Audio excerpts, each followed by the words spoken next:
Buen día, jóvenes, un gusto saludarlos. El día de hoy vamos a resolver el problema PG14 de su libro de Química General.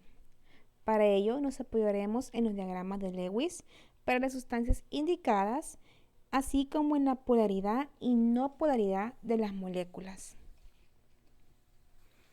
El problema PG14 nos presenta 4 diferentes tipos de sustancias: etanol, cloro molecular, tetracloruro de carbono y cloruro de bario, para la cual nos piden que calculemos la estructura de Lewis y después que identifiquemos si son solubles o no solubles en agua. Comenzamos primero por la parte de estructura de Lewis. Para el caso de etanol, ¿qué es lo primero que usted va a hacer para esto y para cualquier otro problema? Primero, vamos a identificar qué tipo de enlace tenemos presente dentro de nuestra molécula. Por ejemplo, en el etanol yo tengo carbono, hidrógeno y oxígeno. ¿Qué tipo de elementos son estos? Pues son elementos que se encuentran ubicados al lado derecho de la tabla periódica. Por tanto, estamos en presencia de no metales unidos a no metales. Es decir, tendremos enlaces del tipo covalentes. Para el caso del cloro, pues se repite lo mismo. El cloro es un elemento del grupo 7A, por tanto está del lado de los no metales. Tengo dos cloros unidos, es decir, que tengo un no metal más otro no metal. ¿Qué enlace me da esto? Me da enlaces covalentes de igual forma. Bien, cambiemos el color de nuestra pluma primero, antes de seguir.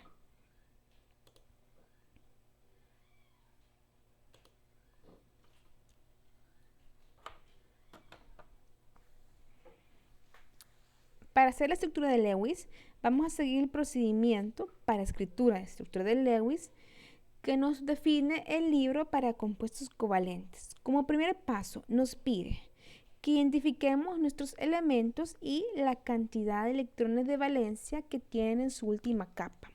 Para el caso de carbono, yo sé que el carbono está ubicado en el grupo 4A de la tabla periódica. Como ya hemos aprendido, en el caso de los elementos de los grupos A, el número de grupo nos indica la cantidad de electrones de valencia que tienen estos elementos del grupo. Entonces, si el carbono está ubicado en el grupo 4A, quiere decir que él tiene 4 electrones de valencia.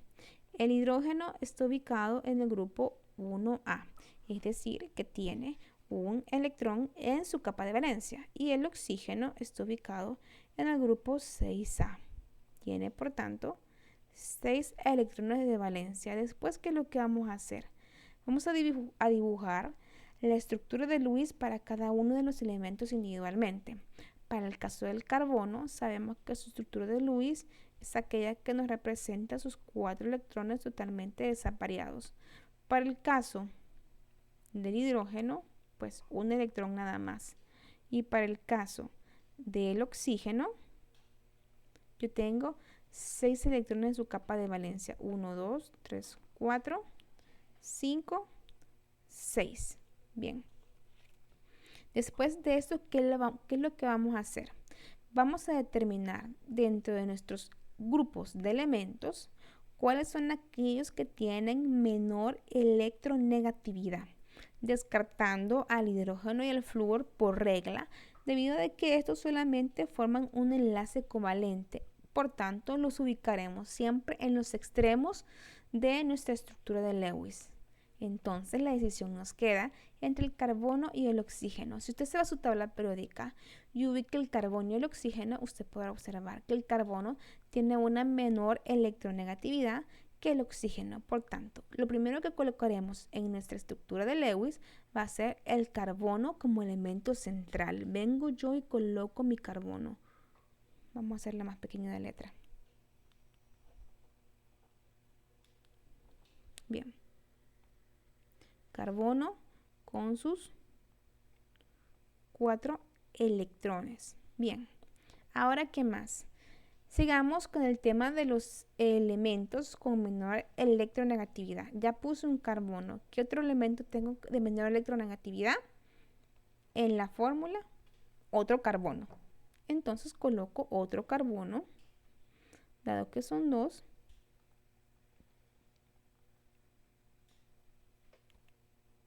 con sus 4 electrones, de los cuales yo ya tengo uno haciendo un par electrónico con el otro carbono. Bien, después de esto, ¿qué nos queda? Yo ubiqué todos mis carbonos, que eran 2. Me queda ubicar un oxígeno, que es el que tengo acá. Yo lo voy a ubicar desde el otro lado, porque ahí siento que como que nos conviene. Solo le vamos a cambiar el color. ¿Con cuántos electrones libres el oxígeno? 2. 2 electrones libres, de los cuales en este momento yo estoy ubicando 1 y dejo 1 libre. Al final me quedan los otros 4 que ya estaban prácticamente apareados. Bien. ¿Qué me queda? Ya ubiqué carbonos, ya ubiqué oxígenos, me queda ubicar hidrógenos. ¿Cuántos hidrógenos? 5, no, 6 hidrógenos, porque aquí tengo uno más, es decir, tengo 5 más 1, 6 hidrógenos por ubicar. Le voy a cambiar también el color a los hidrógenos para que los podamos distinguir mejor.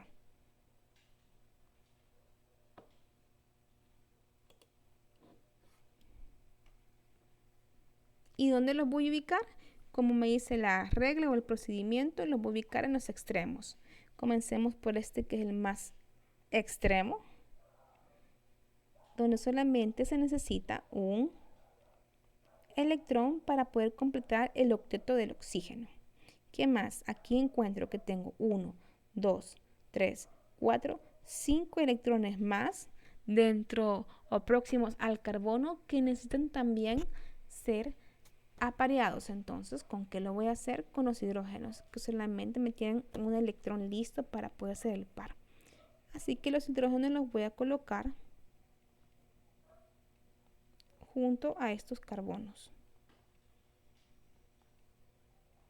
1, 2, 3, 4, 5. Bien, de esta forma prácticamente yo tengo mi estructura de Lewis casi terminada. ¿Qué es lo que me falta? Lo que me falta nada más es que, como es un enlace covalente, pasarlo a el lenguaje de rayas, le digo yo.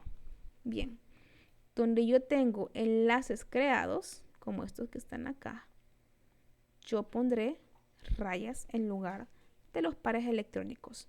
La raya igual me simboliza el mismo par electrónico. Entonces, a mí, mi estructura de Lewis para el etanol me queda en la forma hidrógeno, oxígeno, carbono, carbono, hidrógeno,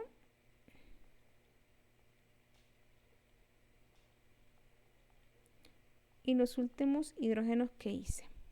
Bien, esta sería mi respuesta para la estructura de Lewis para el etanol. Hagamos ahora para el cloro. El cloro, ¿en qué grupo de la tabla periódica está el cloro? El cloro está en el grupo 7A. Por tanto, el cloro tiene 7 electrones en su capa de valencia. Bien. Un cloro, un único cloro, con su estructura de Lewis, estaría dibujada aproximadamente de la siguiente manera. 6 y 1. Al cloro solamente le falta un electrón para poder completar su octeto. Entonces, como son 2, creo que aquí no hay mucho donde perdernos.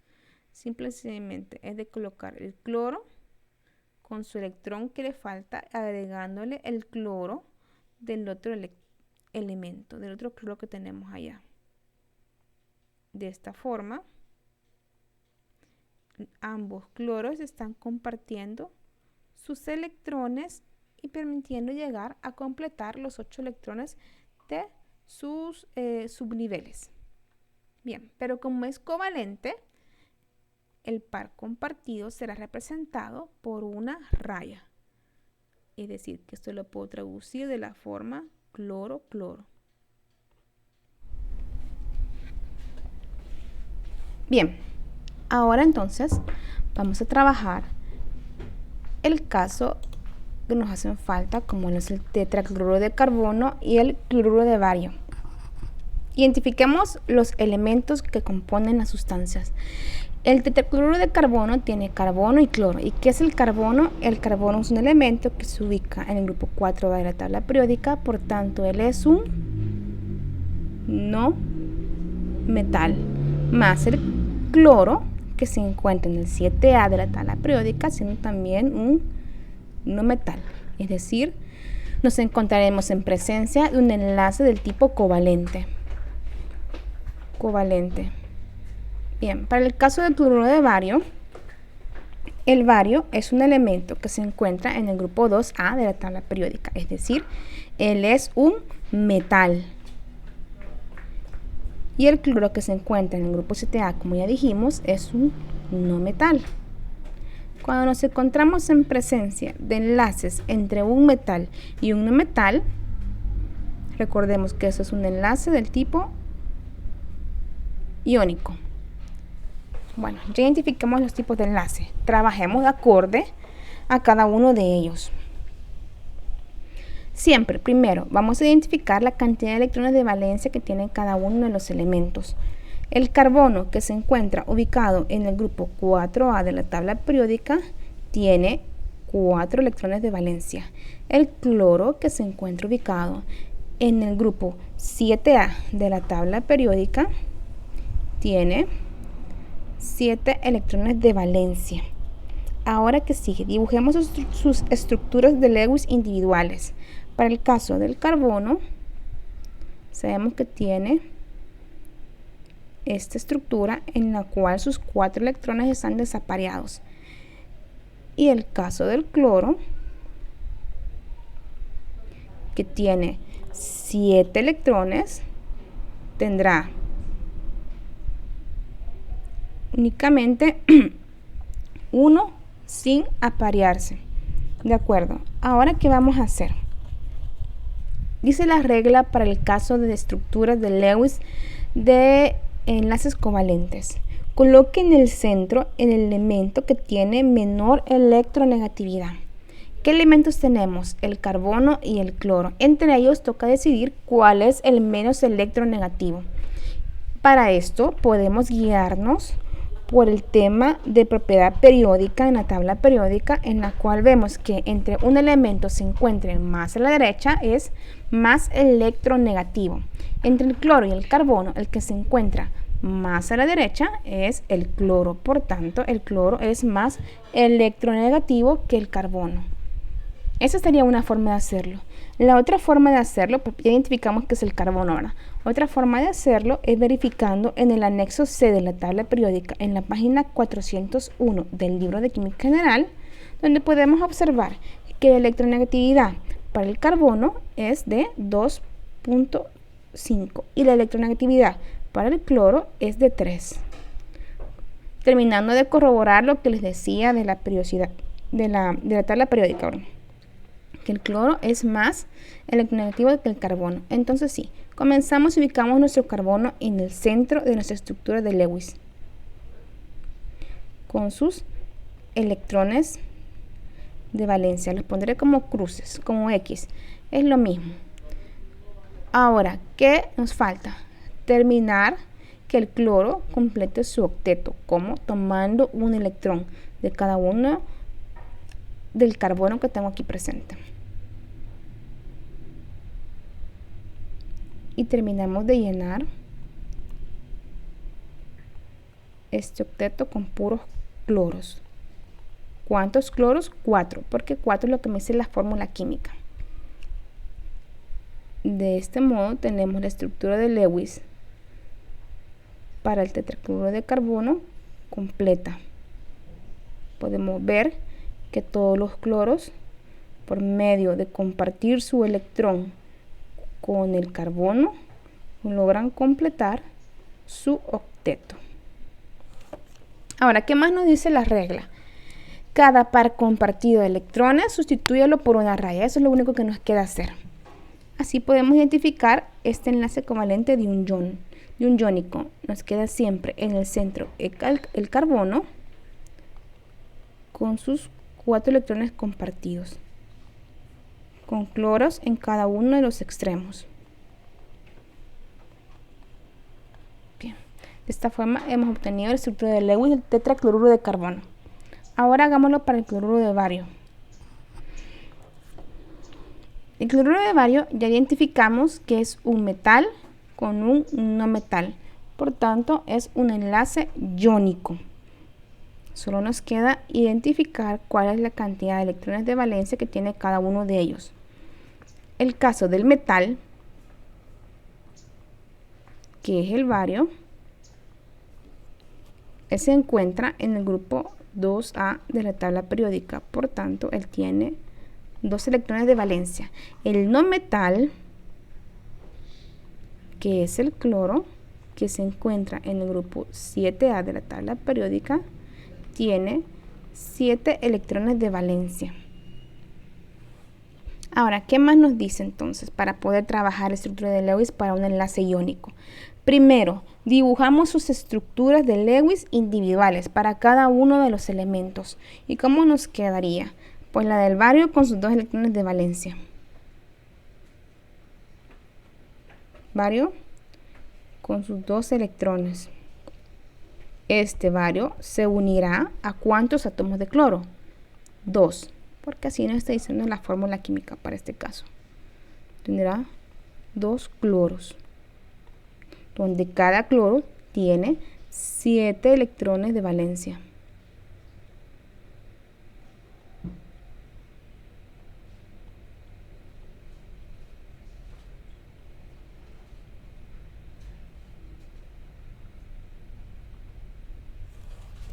Entonces, para el caso de un enlace iónico no se da, recuerden, el tema de compartir electrones, sino que en el caso de ellos lo que hay es un robo, en donde el metal entrega o cede sus electrones al metal, es decir, el bario, que es el metal, le entregará sus electrones de valencia al cloro, que es el no metal. Y esto lo podemos ejemplificar trazando una flecha desde donde el bario con sus electrones, que les voy a poner color rojo, se nos entrega al cloro.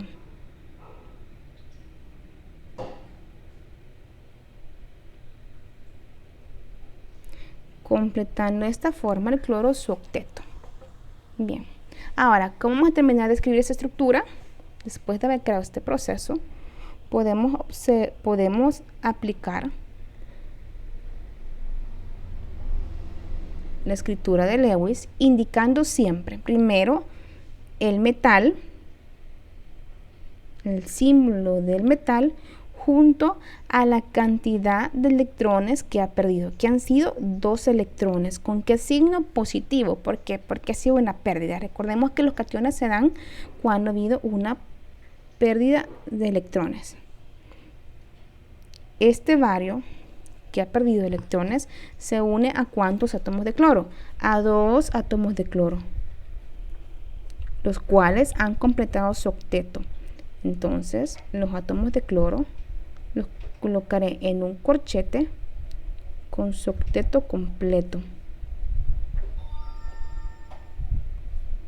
¿Y cuánta es la carga o la valencia con la que quedaron cada uno de ellos? Cada uno de los cloros. Miren, este ganó un electrón y este ganó un electrón. Es decir, son cargas negativas de -1 porque es ganancia. De esta forma podemos obtener la estructura de Lewis terminada para un enlace iónico, como el cloruro de bario. ¿Qué nos queda ahora? Podemos hacer la comprobación para ver si hemos colocado adecuadamente cada una de las cargas y de los coeficientes de cada elemento. Recordemos que el cloruro de bario y todas las sales son por lo general con cargas neutras porque están estables. Entonces, identificando la suma de las cargas entre ambos, tanto el catión como el anión, que me tiene que dar 0, yo puedo decir que tengo un bario multiplicado por el exponente, que es la carga neta del bario, más los 2 cloros que tengo, cada uno con una carga negativa de -1. ¿Y cuánto me da esto? 1 por 2, 2. 2 por -1, -2. Y esto me da 0. Por tanto, puedo decirte que mi escritura está adecuadamente terminada. Otra forma también que yo puedo hacer, espérenme que aquí se me movió esto. Quiero cambiar el color. Otra forma que también yo puedo escribir esta estructura es colocando el bario en el centro junto al no metal con todo su octeto completo.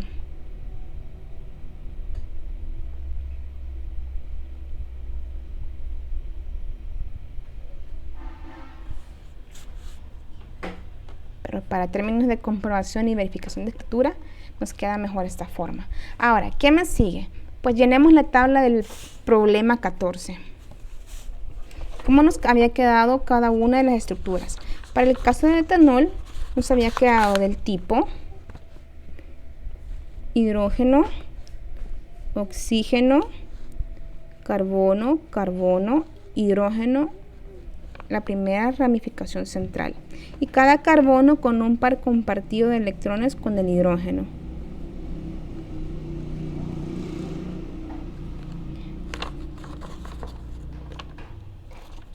El cloro molecular me queda de la forma cloro, cloro.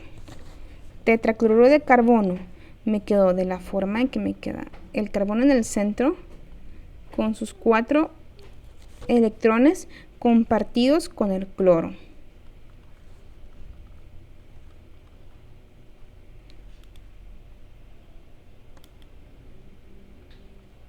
Bien. Y el cloruro de bario con estructura correspondiente para un enlace iónico. Metal con el número de electrones perdidos junto al no metal, indicando el octeto ganado por este. Lo voy a poner como X esta vez.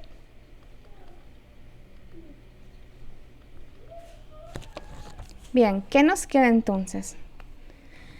Verificar si estas sustancias son solubles o no son solubles en agua. Para saber si son solubles o no solubles en agua, primero identifiquemos qué tipo de sustancia es el agua. Y el agua, como sabemos por teoría, es una sustancia del tipo polar.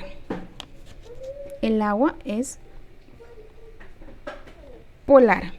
Bien, para saber si cada una de ellas va a ser soluble o no soluble en agua, basta con recordar la regla que hemos aprendido que me dice que lo semejante disuelve a lo semejante. Es decir, que toda sustancia que sea polar podrá diluirse en sustancias polares como el agua. De estas sustancias, de estas 4, las que sean polares, podrán diluirse en agua. Así que identifiquemos si son polares o no. ¿Cómo lo vamos a hacer? Nos vamos a basar por geometría. ¿Qué consiste? Pues tomo mi molécula, la parto aproximadamente a la mitad de cada una de ellas.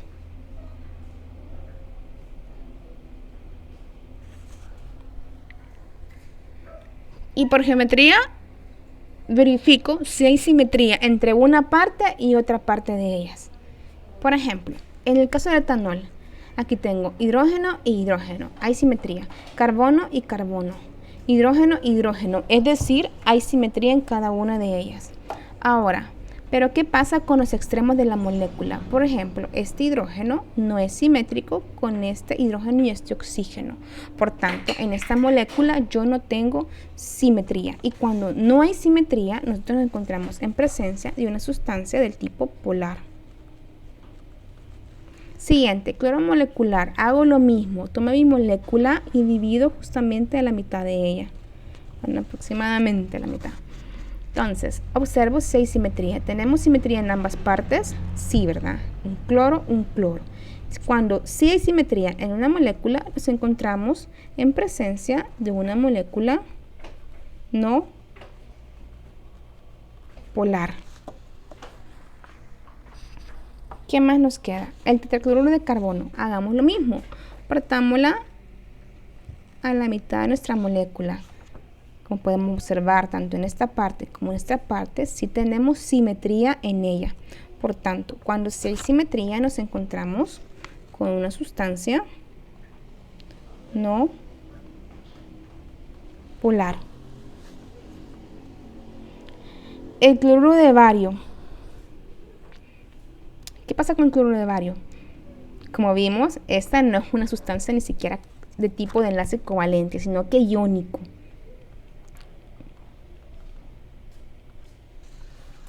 Ahora, lo semejante disuelve a lo semejante. Lo semejante disuelve a lo semejante. Entonces, el etanol, que es polar, ¿se diluirá en agua? Sí, porque el agua también es polar. Entonces, el etanol sí es soluble en agua. El cloro molecular, que es no polar, no puede diluirse en agua porque no son semejantes en sí. Entonces, decimos que no puede diluirse en agua. ¿Qué más?